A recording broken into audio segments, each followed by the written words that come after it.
ഇന്ന് എന്നത്തെ പോലെ തന്നെ ഞാൻ ഡ്യൂട്ടിക്ക് പോവാട്ടോ. എൻ്റെ ഉറക്കം അങ്ങോട്ട് ശരിയായില്ല കേട്ടോ. അതാട്ടോ ഇങ്ങനെ വീപ്പക്കുറ്റി പോലെ വീർത്തിരിക്കുന്നത്.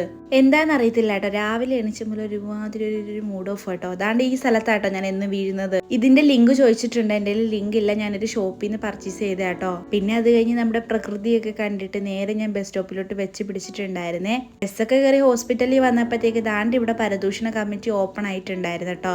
എന്നെ കൂട്ടാതെ ഇവളുമാർ എന്തോ പറയുന്നതെന്ന് ചെന്ന് നോക്കിയപ്പോഴത്തേക്കുണ്ടല്ലോ എല്ലാരും കൂടെ കുനിഞ്ഞിരിക്കുന്ന എന്തൊക്കെയോ കാണിക്കണ്ടായിരുന്നേ. ചെന്ന് നോക്കിയപ്പോ ഞങ്ങളുടെ പാത്തുമ്മ വിളിക്കുമായിരുന്നു കേട്ടോ. ഒന്ന് പോസ് ചെയ്യാൻ പറഞ്ഞപ്പോഴത്തേക്ക് ഒടുക്കത്തെ ചാട രണ്ട് തെണ്ടിയേക്കും. ഡ്യൂട്ടിയൊക്കെ കഴിഞ്ഞ് ഞാൻ ഇറങ്ങിയിട്ടുണ്ടായിരുന്നു കേട്ടോ. എനിക്ക് നല്ല സന്തോഷമുണ്ട് കേട്ടോ. ഇന്ന് വേറൊന്നും അല്ല, നാളെ എനിക്ക് ലീവാണേ. ബസ്സിൽ കയറി കഴിഞ്ഞാൽ എനിക്ക് എപ്പോഴും സൈഡ് സീറ്റ് ഇരിക്കണം കേട്ടോ. വീടിന്റെ അവിടെ വന്ന് ഇറങ്ങിയപ്പോഴത്തേക്ക് ദാ സുറുമീത്താണ് നിപ്പോണ്ട്. കുറച്ച് സാധനം മേടിക്കാൻ വേണ്ടിയിട്ട് കടയിലോട്ട് പോയതായിട്ടോ. അപ്പോഴത്തേക്ക് എന്റെ ചോട്ട് കടയിലുള്ള മൊത്തം കുപ്പിപ്പാത്രങ്ങളും എടുത്ത് കവറിനകത്താക്കിയിട്ടുണ്ട്. കുറേ സാധനങ്ങളൊക്കെ മേടിച്ചുകൊണ്ട് നേരെ തിരിച്ച് വീട്ടിലോട്ട് വന്നു കേട്ടോ. തൈരും പാലും പിന്നെ തോരനൊക്കെ വെക്കാൻ വേണ്ടിയിട്ട് ബീൻസ്, പിന്നെ നമ്മുടെ വീട്ടിൽ എപ്പോഴും വേണ്ട മുട്ട കേട്ടോ.